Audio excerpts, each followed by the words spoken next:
Hi friends! ఇది మీరు విన్నారా? నందమూరి బాలకృష్ణ గారికి జోడీగా లేడీ సూపర్ స్టార్ విజయశాంతి గారు ఏకంగా 17 సినిమాల్లో నటించారు. మరి వీరిద్దరి కాంబినేషన్‌లో వచ్చిన ఆ సినిమాలేమిటంటే 'కథానాయకుడు', 'పట్టాభిషేకం', 'ముద్దుల కృష్ణయ్య', 'దేశోద్ధారకుడు', 'అపూర్వ సహోదరులు', 'భార్గవరాముడు', 'సాహస సామ్రాట్', 'మువ్వ గోపాలుడు', 'భానుమతి గారి మొగుడు', 'ఇన్స్‌పెక్టర్ ప్రతాప్', 'భలే దొంగ', 'ముద్దుల మామయ్య', 'ముద్దుల మేనల్లుడు', 'లారీ డ్రైవర్', 'తల్లిదండ్రులు', 'రౌడీ ఇన్స్‌పెక్టర్', 'నిప్పురవ్వ'.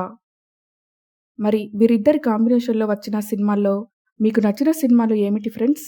అలాగే ఇంకా నేనేమైనా సినిమాలు చెప్పకుండా మర్చిపోయి ఉంటే మీరు కామెంట్స్‌లో తెలపండి ఫ్రెండ్స్.